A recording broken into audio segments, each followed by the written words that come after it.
రండి, ప్రభు పడుకొని స్థలము చూసి ప్రార్థించుదాం. ప్రేమగల తండ్రి, కృపగల దేవ, మహాగణుడా, మహోన్నతుడా, శక్తివంతుడా, పునరుద్ధానమును జీవమును నేనే. ప్రపంచంలో ఏ మనుషుడు కానీ, ఏ ప్రవక్త కానీ, ఏ దేవుడు కానీ ఈ యొక్క అద్భుతమైనటువంటి సూటైనటువంటి స్టేట్మెంట్, నేను సజీవుడను, మరణాన్ని గడిచి లేచిన దేవుడనని ప్రభు పరిశుద్ధ గ్రంథంలోని మాటలు, ఆయన ఇక్కడ లేడు, లేచి ఉన్నాడు, సజీవుని మీరెందుకు వెతుకుతున్నారు? వాక్య ధ్యానములోనికి వెళుతూ ఉండగా నీ శక్తిని, నీ బలాన్ని, నీ కృపను, నీ దయను అనుగ్రహిస్తూ అందరి ద్వారా మీరు మాట్లాడుతూ నీ స్వరాన్ని మాకు వినిపిస్తూ పునరుద్ధాన సందేశము ద్వారా మరొక పర్యాయము మా జీవితాలలో వెలుగు చూడడానికి సహాయం చేస్తూ తెరవచ్చిన ప్రేమిడలను దీవించగలరని యేసు నామమున వేడుకొంచున్నాము తండ్రి. ఆమేన్. మన రక్షకుడు, మన పునరుద్ధారుడైనటువంటి, జీవాధిపతి అయినటువంటి, జీవముకు అధిపతి అయినటువంటి యేసుక్రీస్తు ప్రశస్త నామములో మీకందరికీ పునరుద్ధాన శుభములు, దైవాశీస్సులు తెలియపరుస్తూ ఉంటున్నాను. ఈ మహా గొప్ప భాగ్యం నాకు అనుగ్రహించినటువంటి మన అధ్యక్ష మండలకు పీఠాధిపతి గారు అయినటువంటి right reverend doctor I C Solomon Ross bishop తండ్రి గారికి, మరి అదేవిధంగా vice chairman doctor reverend doctor T Bhaskar అయ్య గారికి, మిగతా చైర్మన్స్ కు, మా తోటి గురువులందరి కూడా దేవుని పేరట వారికి పునరుద్ధాన శుభములు, ఆశీస్సులు తెలియపరుస్తున్నాను. అంతేకాకుండా మరి దూర ప్రాంతం నుంచి కూడా వీక్షిస్తున్నటువంటి వీక్షక ప్రేక్షకులకు మరి వారికి కూడా ఈ శుభములు, ఈ ఆనందం, ఈ సంతోషాన్ని వ్యక్తపరుస్తున్నారు. అంత మాత్రమే కాకుండా మరి చక్కటి పాటలు పాడిన క్వైర్ అండ్ మా నాయకులు, మరి సంఘ పెద్దలు, మరి సంఘము, మరి యవనస్తులు, చిన్న బిడ్డలు అందరి కూడా మరొక పర్యాయము మీకు ఈ ప్రత్యేకమైన శుభములు, దైవాశీస్సులు తెలియపరుస్తున్నాను. క్రీస్తునందు ప్రేమైనటువంటి వారులారా, మరి దినం చాలా అద్భుతమైనటువంటి అంశం, చాలా చక్కటి అంశం దేవుడు మనకు అనుగ్రహించుంటున్నాడు కనుక ఆ అంశాన్ని మనము ధ్యానము చేద్దాం. మరి అంశం మనకు ఏర్పరిచినటువంటి అంశం ఏంటంటే పునరుద్ధానము రక్షణానందపు ఉత్సవం. Easter resurrection celebrating the Joy of salvation. Joy of salvation. రక్షణ ఆనందం పునరుద్ధానములో ఉంది. పునరుద్ధానము అనగా ఎన్నో సంవత్సరాల నుంచి మనం వింటూ ఉన్నాం. ఎన్నో సంవత్సరాల నుంచి మనము ఈ యొక్క పండుగను, ఈ సరికొత్త, ఈ నూతనత్వమైనటువంటి యేసు దేవుని అనుభవిస్తున్నాం. పునరుద్ధానం. పునర్ అనగా తిరిగి, దానము అనగా లేచుట. తిరిగి లేపబడమే పునరుద్ధానం, రిజరెక్షన్. తిరిగి ఎక్కడి నుంచి లేవడం? తిరిగి లేవడం అంటే అర్థం ఏంటి? నిర్జీవములో నుంచి, ఒక ఉనికి లేని ప్రాంతము నుంచి, ఒక చలనం లేని ప్రదేశంలో నుంచి మరి ఒక ఉత్పత్తి లేదా ఒక ఉనికి, ఒక చలనము, ఒక కదలిక, ఒక ఊపు కలిగి ఉండడమే పునరుద్ధానము. పునరుద్ధానము బైబిల్లో మనకున్నాయి. ఈ పునరుద్ధానానికి, యేసు పునరుద్ధానానికి చాలా ప్రత్యేకత ఉంది. బైబిల్లో ప్రవక్తల పునరుద్ధానాలు ఉన్నాయి. యెషయా గ్రంథం 26:16 వచనంలో చూస్తే, చనిపోయిన నీ వారు సజీవులగుదురు, వారు తిరిగి బ్రతికింపబడుదురు, భూమిలో ఉన్నటువంటి, పాతాళములో ఉన్నటువంటి ఆ మృతము లేపబడును. ఈ ప్రవక్తల పునరుద్ధానం, ఈ ప్రవక్తలు ప్రవచించినటువంటి పునరుద్ధానం, మరి దేవుడు పునరుద్ధానము కూడా ఉంది. దేవుడు పునరుద్ధానం అంటే మరి మొట్టమొదటి పునరుద్ధానం మనం చూస్తాం 2 Kings లో మరి 14th చాప్టర్లో మరి ఎలీషా ఆ విధవరాల యొక్క కుమారుని లేపినప్పుడు అది ఒక మొట్టమొదటి రెజరెక్షన్ పునరుద్ధానం. కానీ అది తాత్కాలికమైనటువంటి పునరుద్ధానం. అది మాత్రమే కాకుండా యేసు ప్రభు కూడా తను జీవించిన కాలంలో కొందరిని పునరుద్ధానంలో నుంచి లేపాడు. ఫర్ ఎగ్జాంపుల్ మనకందరికీ తెలుసు, లాజరు 4 days శరీరము కుళ్ళిపోయినప్పుడు, పాడైపోయినప్పుడు లాజరు బయటికి రానగానే ఆ ప్రేత వస్త్రములన్నిటిని కూడా తీసివేస్తూ మరి ఆయన బయటికి వచ్చి ఉన్నాడు. విధవరాలైనటువంటి నాయుని కుమార్తెను ప్రభు ఆ పాడను ముచ్చగానే ఆయన తిరిగి పునరుద్ధానము పొందినట్టుగా చూస్తున్నాం. మరి అదే విధంగా కనాని యొక్క స్త్రీని ఆ కుమార్తెను కూడా దేవుడు బ్రతికించినట్టుగా మనం చూస్తూ ఉంటున్నాం. ఈ యొక్క పునరుద్ధానాలు ఉన్నాయి. మరి అపోస్తల పునరుద్ధానం కూడా తబిత దొరక పేతురు వచ్చి ఆమెను లెమ్మనగాని ఆమె చనిపోయి బయట పెడవేసినప్పుడు ఈయన ఆ ప్రవక్తలు లేదా ఆ యొక్క అపోస్తల యొక్క పునరుద్ధానాన్ని కూడా మనము చూస్తూ ఉంటున్నాం. కానీ యేసు క్రీస్తు వారి యొక్క పునరుద్ధానము చాలా ప్రత్యేకమైనటువంటి పునరుద్ధానం. ఈ పునరుద్ధానం తర్వాత మళ్ళీ ఆ యొక్క సమాధి ఎప్పటికీ మూసి ఉండలేదు. ఈరోజు మీరు పాలస్తీనాకు వెళితే అక్కడ ఆ ట్యూమ్ ఏమైపోయిందట, ఓపెన్ అయిపోయింది, తెరచి ఉంది. మీరు ప్రపంచంలో ఎక్కడైనా వెళ్ళండి, గొప్పవారి యొక్క సమాధులకు వెళ్ళండి. మరి అదే విధంగా పాలస్తీనా ఆ ప్రాంతంలో ఆ పిరమిడ్స్ ఉంటాయి. ఫరో రాజులు ఒమొండో అనేటువంటి దేవతను ఆరాధించేవారు. వారి యొక్క గొప్ప గొప్ప పిరమిడ్స్ ఆ సమాధులన్నీ కూడా అన్నీ మూయబడి ఉన్నాయి. చాలా మంది బ్రతకాలని, చాలా మంది సుదీర్ఘంగా మేము జీవించాలని అనేకులు తలపోస్తారు. విక్టోరియా మహారాణి ఆ డాక్టర్స్ ముందు కొన్ని లక్షలు, కొన్ని డాలర్స్ వేసి నన్ను ఎలాగైనా బ్రతికించండి అని ప్రాధాయపడింది. కానీ ఆమె కూడా మరణించింది. ఆమె సమాధి మూయబడి ఉంది. మనకందరికీ తెలుసు ద గ్రేట్ అలెగ్జాండర్. ఆయన అతి చిన్న వయసులోనే ఇంచుమించు ఒక 39-40 సంవత్సరం లోపు ఆయన జీవించినప్పుడు ప్రపంచాన్ని అంతా జయించాడు. సముద్రం దగ్గర కూడా, ఓ సముద్రమా అవసరమైతే నిన్ను కూడా నేను జయిస్తాను, ఆ శక్తి నాకుందని విర్రవీగాడు. కానీ ఒక చిన్న దోమ కాటుకు, ఆ భయంకరమైనటువంటి ఆ దోమ కాటుకు ఆయన చిన్న వయసులోనే చనిపోవడము జరిగింది. చనిపోయిన తర్వాత ఆయన 3 విషయాలు చెప్పాడు.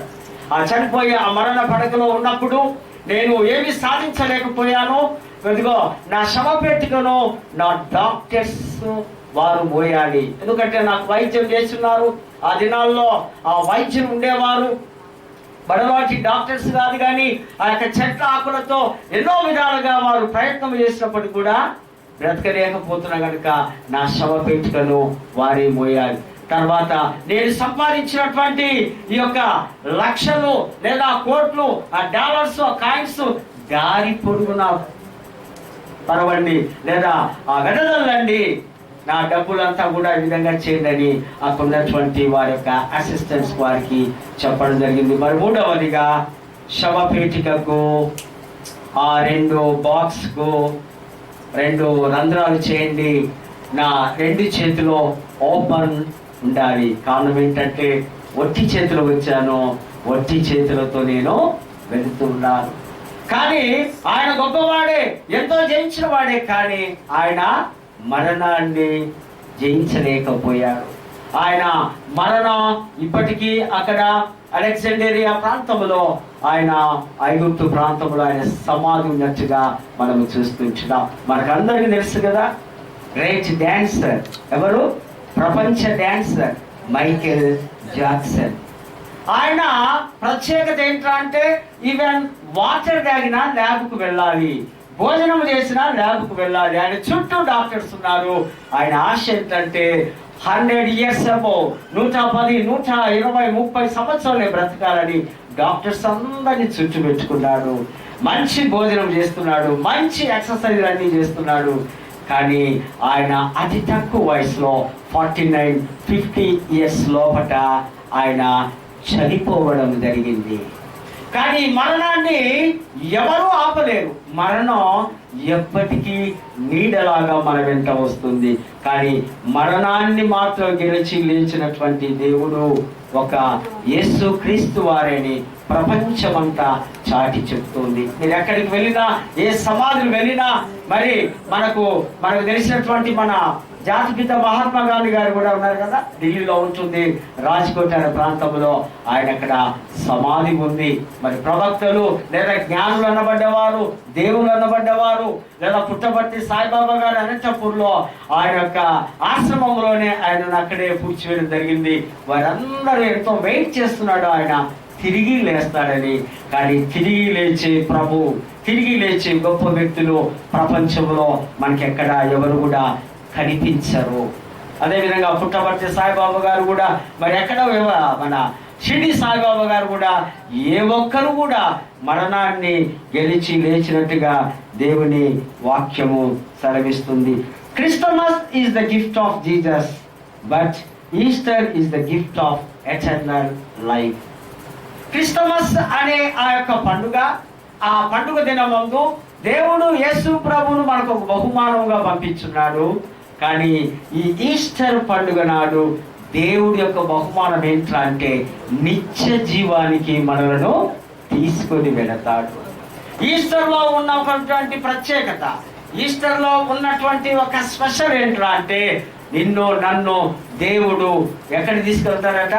నిత్య జీవానికి తీసుకొని వెళతాడు.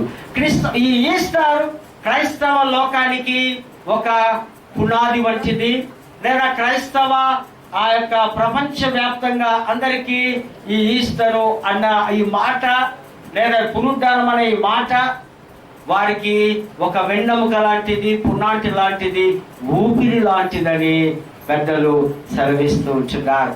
కనుక ఈ ఈస్టర్లో లేదా పునరుద్ధానం దినమందు 3 ప్రాముఖ్యమైనటువంటి విషయాలు మనము గమనించాలి. క్రైస్తవులకు 3 పునాది రాళ్ళ మంచిదిగా మొట్టమొదటిది ఆ పాప క్షమాపణ. పాప క్షమాపణ, రెండవది శరీర పునరుద్ధానము, మూడవది ఆ నిత్య జీవం.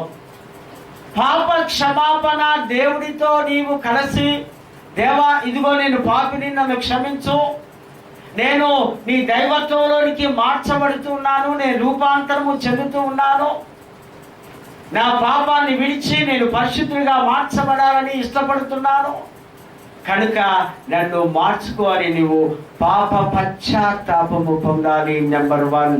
నెంబర్ 2, నీవు నీ శరీర పునరుద్ధానము అనగా ఈ దైవ స్వరూపంలోనికి పాపి మార్చబడుటయే ఈ శరీర పునరుద్ధానము.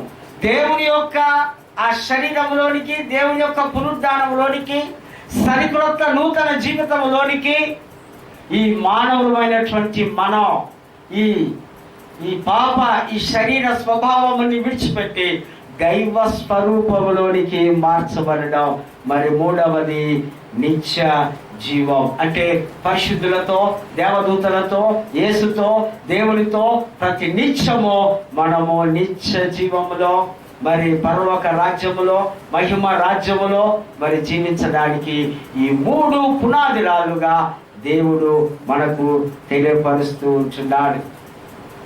ఈ ఈస్టర్ అనే మాట మనము ఒక నిమిషము అర్థం చేసుకోవాలి. ఈ ఈస్టర్ అనే మాట ఇస్టో అనే యొక్క బలి పశువు యొక్క పండుగ దినం. ఇంగ్లాండ్ దేశంలో ఒక తెగవ, అంటే సివిలైజ్డ్ కానివా, అంటే అనాగరికులు, అంటే ఏ జ్ఞానము లేనటువంటి వారు ఈ బలి పశువును, ఇష్ట అనే బలి పశువును వారు వధించేవారు. అది వసంత కాలంలో, అది ఆ దినాన్ని చేసుకున్నటువంటి తరుణంలో ప్రజలందరూ ఆలోచన చేసి, ఈ పస్కా బలి పశువుగా మన యేసు ప్రభు కూడా చనిపోయాడు కదా, చనిపోయిన ఆయన తిరిగి లేచున్నాడు కనుక దీనికి ఈస్టర్ అని పేరు పెడదామని ఆ పేరు ఆ యొక్క 2వ 3వ శతాబ్దంలో నుంచి ప్రపంచంలోనికి వచ్చి ఉంది. దీని వాస్తవంగా ఇష్ట అని అంటారని మనము అర్థము చేసుకోవలసిన అవసరత ఉంది. మరొక మాటలో పునరుద్ధానం అంటే మరణములో నుంచి జీవంలోనికి రావడం, మృత్యువులో నుంచి లేదా ఏ యొక్క కదలికలో నుంచి సరికొత్త జీవాన్ని పొందుకోవడమే పునరుద్ధానము, పునరుద్ధాన శక్తి. అందుకే ఇట్స్ ఏ స్పెషల్ సండే అన్నాం. ఈ సండే, ఈ యొక్క రెజరెక్షన్, ఈ యొక్క యేసుక్రీస్తు వారి యొక్క జీవితము సరికొత్తమైనటువంటి విధానములోనికి మార్చబడుతూ ఉంది అన్నట్టుగా వాక్యము సెలవిస్తూ ఉంది. ఈ యొక్క ఈ ఈస్టర్ దినమందు లేదా పునరుద్ధాన దినమందు మరి క్రైస్తవులు మరి అనేకులు కూడా ఈ యొక్క పండుగను గొప్ప ఉత్సాహంతో చేసుకున్నట్టుగా మనము లేఖన భాగాల్లో చూస్తూ ఉంటున్నాం. యోబు గ్రంథం తీయండి, 26వ అధ్యాయము.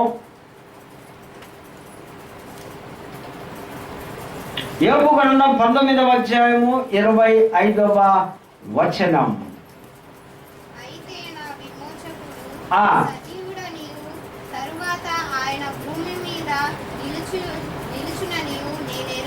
చాలు.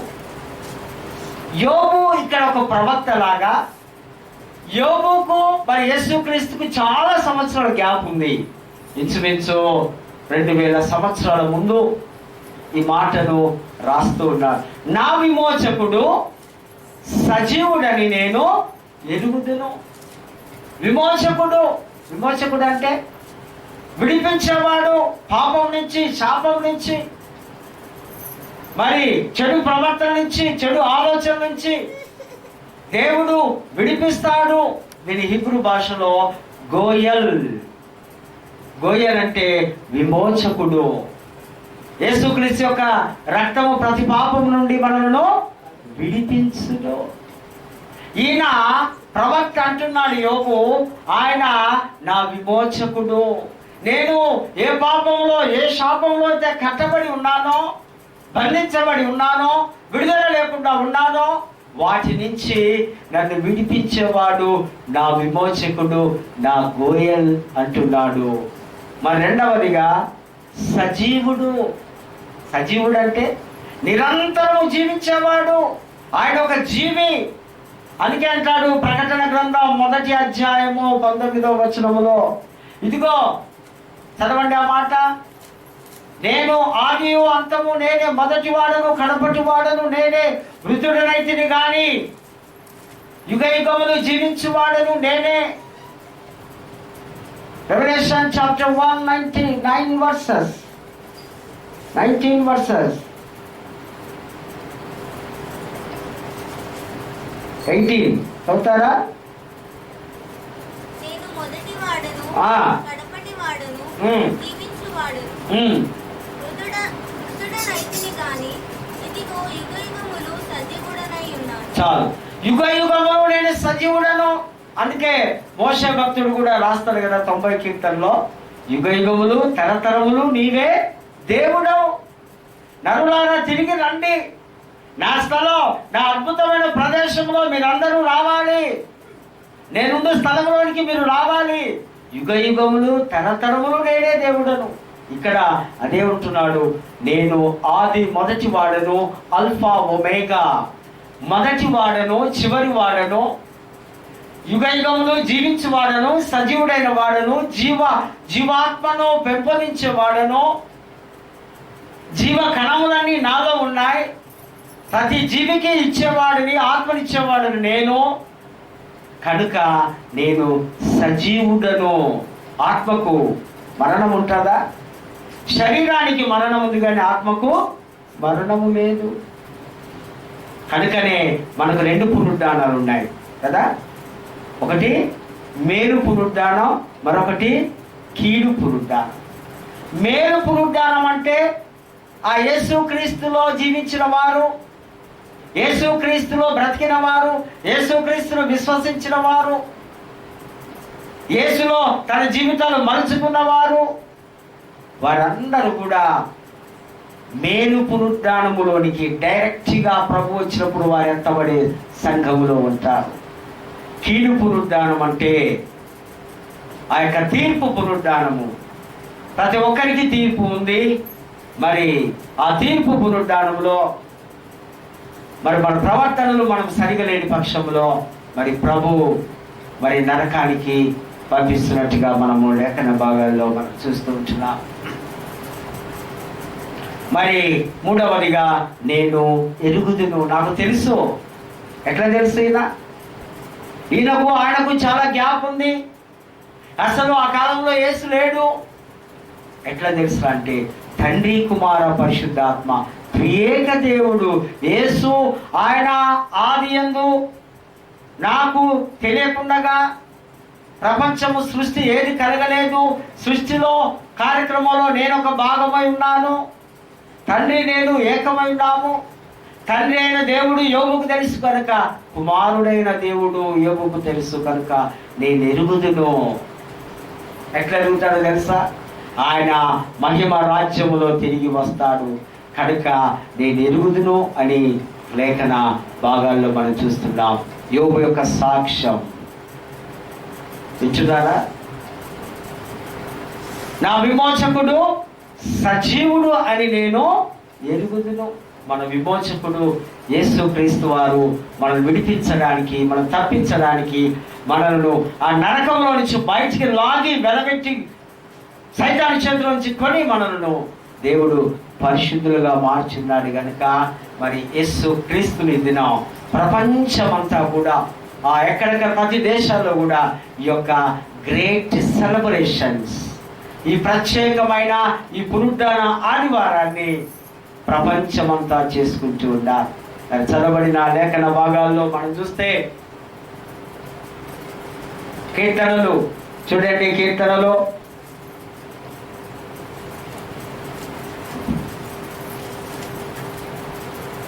17-18 వచనం, అధ్యాయము 1:18 17 వర్షం చూడండి.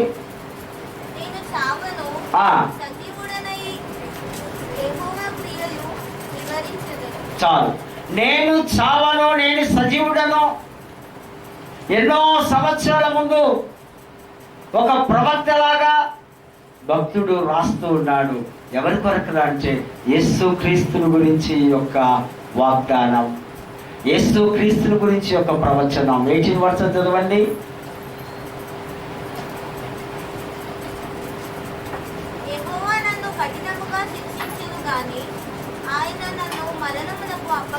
చాలు. యెహోవా నన్ను కఠినముగా శిక్షించను. ఎప్పుడు? మొన్నటికి మొన్న మంచి శుక్రవారం రోజు. ఆ శిక్ష ఎలాంటిది? మిలిటరీ శిక్ష కంటే చాలా ఘోరమైనది. ఆయన నన్ను ఎంతగా శిక్షించినా మరణమునకు నన్ను ఆయన అప్పగించలేదు. మరణం అంటే శాశ్వతమైన నిద్ర. మరణానికి నన్ను అప్పగించలేదు. ఈ లోకంలో ఉన్న గొప్ప గొప్ప వారందరూ చనిపోయారు. ఆ లెక్కలో, ఆ లిస్టులో, ఆ జాబితాలో నన్ను ఉంచలేదు. తిరిగి ఆయన ఊపిరి, ఆయన ఆత్మను నాకు ఇచ్చాడు కనుక నేను సజీవుడనయ్యానని కీర్తనకారుడు రాస్తూ ఉంటాడు. కొలస్సీ పత్రికల పాఠంలో చూస్తే పైనున్న వాటినే మీరు వెనకండి. పైనున్న వాటిని, పైన మనకేం కనిపిస్తున్నాయి? ఆకాశంలో మహాకాశములు దాటిపోయినప్పుడు ఒకసారి ప్రవక్త యెషయా దేవుని ఆరాధించడానికి దేవాలయంకి వెళ్ళినప్పుడు ఆయన దర్శనంలో ఏం చేస్తున్నాడు? దేవుని యొక్క సన్నిధి అనుభవిస్తూ, ఆయన యొక్క పరిశుద్ధతను చూస్తూ, ఆయన అంగీని చూస్తూ, ఆయనకు ఉన్నటువంటి ఆ దేవదూతలు ఏ విధంగా స్తుతిగానాలు చేస్తూ ఉన్నారో ఆ వైభవాన్ని చూస్తూ, ఆ సాగిలపడే నమస్కరించే విధానాన్ని చూస్తూ, ఆ స్తుతుల మీద ఆశ్రయుడైన యెహోవా దేవుణ్ణి గణపరిచే విధానాన్ని, ఆరాధించే విధానాన్ని చూస్తూ ఎంతో ఆయన తన్మయం చెందుతూ ఉన్నాడు. పైనున్న వాటినే వెనకండి. పైన ఎవరున్నారు? యేసు క్రీస్తు ఆయన కుడి పార్శ్వమున ఉన్నాడు దేవుడు. దేవుడి పక్క పంటే తన యొక్క కుమారుడు కూర్చొని ఆ యొక్క దేవదూతలు, పరిశుద్ధులు, 1,44,000 మంది పెద్దలు అందరూ కూడా ప్రతినిత్యము దేవుని స్తుతించే కృప. పరలోకములో స్థితి ఉంది, పరలోకములో ఆరాధన ఉంది, పరలోకములో వైభవం ఉంది. భూలోకములో నీవు నేను ఆ విధంగా స్తుతించి ఆరాధించాలి. పైన వాటిని వెతకండి. పైన నిత్య జీవం ఉంది, దేవుని రాజ్యం ఉంది, దేవునితో ఉండే సమూహం ఉంది. వాటిని మనము వెతకాలి. పాస్టర్ గారు ఇట్లనే ఒక పాస్టర్ ఒక ప్రసంగం చేస్తూ పైన వాటిని వెతకండి అంటే, ఒక తల్లి తన డాబా మీదకి వెళ్ళి పైనంతా వెతుకుతూ ఉంది. ఏం కనిపిస్తున్నాయి? స్టార్స్ లేదా ఏదో కనిపిస్తున్నాయి. నల్లగా చీకట్లో వాళ్ళ కుమారుడు వచ్చి, అమ్మ ఏం వెతుకుతున్నావు, తల ఇట్లా పెట్టి అట్లా పెట్టి చూస్తున్నావు అంటే, బిడ్డ పాస్టర్ గారు చెప్పారు పైనున్న వాటినే వెతకమంటే వెతుకుతూ ఉంటా. పాపం అర్థం కాలేని స్థితిలో ఉన్నామా? పైన పరలోకమందున్న మా తండ్రి, ప్రార్థన మనకు వచ్చు కదా. ఎక్కడున్నాడ తండ్రి? పరలోకములో ఉన్నాడు, ఆయనను వెతకాలి. మీ జీవము, మీ ఆత్మ దేవుని యందు యేసుక్రీస్తునందు భద్రము చేయబడి ఉంది. ఈ లోకాన్ని విడిచిపోయిన విశ్వాసి యొక్క ఆత్మ దేవుడి చేతిలో భద్రము చేయబడి ఉంది, దాచబడి ఉంది. Don't worry. మీ ఆత్మను సురక్షితముగా పరలోకములో మనం తీసుకోగలం. అందుకే కొలస్సీ సంఘానికి పౌలు భక్తుడు రాస్తున్నాడు. మరి చదవబడినటువంటి స్వార్థల పాఠంలో కూడా మనం చూసినట్లయితే అక్కడ చాలా విజయ వాక్కులను మనము చూస్తూ ఉంటున్నాం. 9వ వచనములో శుభవాక్కు. మగ్దలేన మరియా ఏం చేస్తుంది? అక్కడ రన్నింగ్ చేస్తుంది. బాగా ఆ మాటను అండర్లైన్ చేసుకోండి. యేసు మీద ఉన్నటువంటి అమితమైనటువంటి ప్రేమ, ఈ మగ్దలేని మరియాకు దేవుడు చేసిన గొప్ప కార్యములని తలపోసుకొని విపరీతంగా ప్రేమిస్తూ పరిగెత్తుకుంటూ సమాధి వద్దకు వచ్చింది. ఇది ఖచ్చితంగా మనం నోట్ చేసుకోవాలి. పరిగెత్తుకుంటూ దేవుడి దగ్గరికి రావడం, లోకం వైపు కాదు, లోకాశ వైపు కాదు, లోక అందాల వైపు కాదు, లోక ముచ్చట్ల వైపు కాదు, లోక శరీర కోరికల వైపుకు కాదు. పరిగెత్తుకుంటూ నువ్వు ప్రభు దగ్గరికి రావాలి. ఎంత అద్భుతమైన మాట. ఆమె పరిగెత్తుకుంటూ దమ్ము తీసుకుంటూ వస్తూ ఉంది. కానీ ఆమెకు నిరాశ ఎదురైంది. ఇంచుమించు 150 టన్నుల వెయిట్ కలిగినటువంటి ఆ రాతిని, ఆ రోమా గవర్నమెంట్ సీల్ చేసేటువంటి ఆ రాతిని, చాలా మంది అనేకులను రోమా సైనికులను కావలించినటువంటి ఆ రాతిని దేవదూత తొలగించబడినప్పుడు ఆమె పరిగెత్తుకొని తొంగి చూసి ఏడుస్తూ ఉంటే, విలపిస్తూ ఉంటే, అయ్యో నా ప్రభువుని ఎవరు దొంగలించారు, నా ప్రభువుని ఎవరు ఎత్తుకొని వెళ్ళారు. ప్రభువుకు ఆమె తీసుకొని వచ్చింది ఒక శ్రేష్టమైనటువంటి అత్తరు. ఆయనను గణపరచాలని, ఆయనను శరీరము వాసన రాకుండా ఉండాలని. కానీ యేసు ప్రభు జీవించిన కాలంలో చెప్తున్నాడు, పునరుత్థానమును జీవమును నేనే. పాపం ఆ మాట మర్చిపోయింది తల్లి. ఆమె మర్చిపోయి ఆయన నిజంగా అట్లాగే చనిపోయే స్థితిలో ఉన్నాడేమోనని, వాసన రాకూడదని ఇవన్నీ తీసుకొని వచ్చి చూస్తే ఆమెకు నిరాశ కలిగింది. అప్పుడు ఆయన ఒక శుభవాక్కు చెలిపరుస్తూ ఉంటున్నాడు. శుభవాక్కు, ఇదిగో నేను లేచి ఉన్నాను. కొన్నిసార్లు మనం కూడా ఒక శుభవార్తను చెప్పండి, లేదా శుభోదయం అంటుంటారు కదా తెలుగులో. ఒక్కొక్కసారి వ్యాపారస్తులు శుభం అని రాసుకుంటారు కదా. శుభం అంటే మంచి జరగాలని, క్షేమంగా ఉండాలని, మంచిగా అద్భుతంగా ఉండాలని యొక్క శుభవాక్కు యేసు ప్రభు నోటిలో నుంచి వస్తూ ఉంది. ఆ దూతలు అంటున్నారు, అమ్మా